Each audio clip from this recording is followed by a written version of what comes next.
عن ابي هريره رضي الله عنه قال بعث رسول الله صلى الله عليه وسلم خيلا நபி அவர்கள் ஒரு குதிரை படையை அனுப்பினார்கள். கிப்ல நஜதி நஜது தேசத்தை நோக்கி ஒரு குதிரை படையை அனுப்பினார்கள். ஒரு மனிதர் வந்தார். பனி ஹனீஃபா பனு ஹனீஃபா குலத்தை சார்ந்த ஒரு மனிதர் அவரை கொண்டு வந்தார். இவ்வாறு சுமாமத் இப்னு உஸா யாரது சையீது அல் யமாமா யமாமா நாட்டினுடைய தலைவர் சுமாமா என்பவரை சிறை கைதியாக கொண்டு வந்து அவர்களை என்ன செய்தார்கள்? கெட்டினார்கள். விசாரியத்தின் ஒரு சுவரிலே மின் சவாரி மஸ்ஜிதி பள்ளிவாசலுடைய தூண்களிலிருந்து ஒரு தூணிலே அவரை கெட்டினார்கள். ரசூலுல்லாஹி ஸல்லல்லாஹு அலைஹி வஸல்லம் அல்லாஹ்வின் தூதர் அவரிடத்திலே வந்து பகால கேட்டார்கள். மாதா இந்தக்க யா சுமாமா, ஓ சுமாமாவே, உன்னுடைய எண்ணம் என்ன? உன்னை சிறை கைதியாக அழைத்து வந்திருக்கிறோமே, நீ என்ன சொல்ல விரும்புகிறாய்? பகால் அவர் சொன்னார், இந்தி யா முஹம்மது, ஓ முஹம்மதே, என்னுடைய கருத்து என்னவென்றால் கைரும் இந்த தப்புல், நீங்கள் என்னை கொலை செய்வதாக இருந்தால் கொலை செய்து விடுங்கள், அது பழிக்கு பலி என்பதாக வந்துவிடும். ஆனால் நீங்கள் என்னை மன்னித்து விடுவதாக இருந்தால் மன்னித்து விடுங்கள். ஆனால் ஷாக்கிரி, நான் நன்றி கடன் உள்ளவராக இருப்பேன். உனைவையில் கொடுத்தது புரியுதுமால மேலும் மாணவியே, நீங்கள் என்னிடமிருந்து ஒரு பொருளை நாடக்கூடியவராக இருந்தால் நீங்கள் என்ன கேளுங்க, அதிலிருந்து உங்களுக்கு கொடுக்கப்படும். நீங்க எவ்வளவு நாடுகிறீர்களோ அவ்வளவு கொடுக்கப்படும். இதை கேட்ட உடனே ரசூலுல்லாஹி ஸல்லல்லாஹு அலைஹி வஸல்லம் எந்த பதிலும் சொல்லாம அப்படியே ஒரு நாள் விட்டுட்டாங்க. ஹத்தா கானல் கத், மறுநாள் ஆன பொழுது யா சுமாமா, அதே கேள்வி கேட்கிறாங்க. ஓ சுமாமாவே, இப்போது சொல்லு, உன்னுடைய நிலைமை என்ன? நீ என்ன முடிவுல இருக்க? பகால அவர் சொன்னார், நீங்க என்னை மன்னிச்சு விடுறதெல்லாம் மன்னிச்சு விடுங்க. அலா ஷாக்கிரீன், நான் நன்றி கடன் உள்ளவராக இருப்பேன். என்னை கொலை செய்வதாக இருந்தால் கொலை செய்யுங்க, அதை பத்தி பிரச்சனை இல்ல. அது பழிக்கு பலியாக ஆகிவிடும். ஆனால் கொடுத்த துணியுமான நீங்கள் செல்வத்தை நடத்தி நாடக்கூடியவர்களாக இருந்தால் நீங்க எவ்வளவு வேண்டுமானாலும் கேளுங்க, மின்பு அதிலிருந்து கொடுக்கப்படும். இப்படி இரண்டாவது முறையும் சொல்லிவிட்டார். நபி அவர்கள் விட்டுட்டார். அவர் ரெண்டாவது நாள் முடிஞ்சிருச்சு. மறுநாள் மூணாவது நாள் ஆன பொழுது பக்கால நபிகள் கேட்டாங்க, அதே கேள்வி கேட்டாங்க.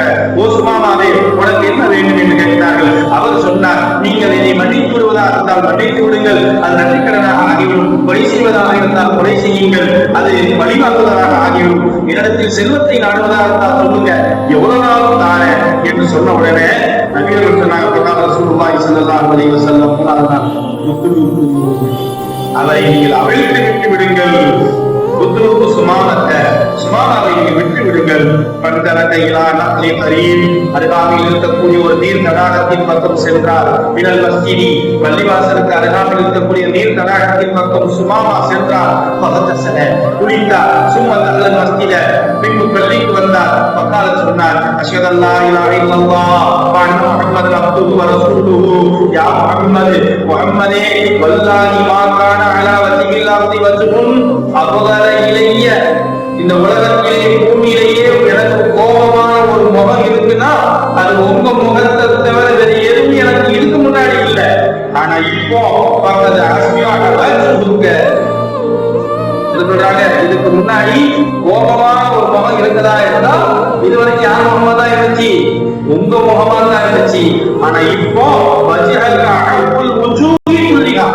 உலகத்தில் இருக்கக்கூடிய எல்லா முகத்தை விட உங்க முகம்தான் எனக்கு பிரியமான முகமாக மாறிவிட்டது என்று சொன்னார்.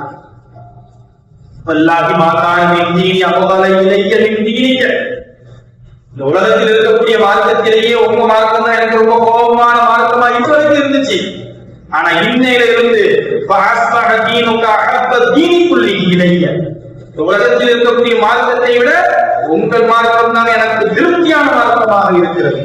வல்லாஹி மா கான மின் பலதி அஃதல இலைய மின் பலதிக, ஓ முஹம்மதே, உலகத்தில் இருக்கக்கூடிய ஊர்களிலே உங்க ஊர் தான் எனக்கு கோபமான ஊர். மதினான்னு கேட்டாலே எரிச்சப்படுவேன். ஆனா இன்னைக்கு நான் சொல்றேன்,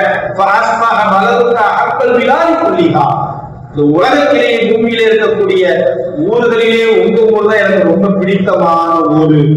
இன்ன கைலக்க அகதத்து நீ நிச்சயமாக குதிரைப்படையினை பிடித்தது. நான் உம்ரா செய்ய நாடுகிறேன். மாதா தரா, நீங்க என்ன நாடுகிறீங்க? உம்ரா செய்யும் போதும் சொல்லி ஒரு சிறை செய்தி தன்னுடைய ஆசையை பெருமானாரத்தை வெளிப்படுத்தும் பொழுது பெருமானார் சொன்னாங்க, நபி அவர்கள் அவருக்கு சுழற்செய்தியை சொல்லி உம்ரா செய்வதற்கு கட்டளையிட்டார்கள். பலமா கலிமா மக்கா, மக்காவுக்கு வந்த பொழுது பக்கால காயும் கேட்கக்கூடிய ஒருவர் கேட்டாரு, சபப்த நீ மதம் மாறிட்டியாப்பா? சுமாமாவே நீங்க மதம் மாறிட்டீங்களா? பக்கால அவர் சொன்னார்களா, நான் மதம் மாறல. வலாகின்னி அஸ்லம்து மஅ ரசூலில்லாஹி ஸல்லல்லாஹு அலைஹி வஸல்லம், அல்லாஹ்வுடைய தூதரான முஹம்மது நபி ஸல்லல்லாஹு அலைஹி வஸல்லம் அவர்களோடு நான் இஸ்லாத்தை ஏற்றுக்கொண்டேன். லா வல்லாஹி லா யஅதீக்கும் மினல் யமாமா சொன்னாங்க.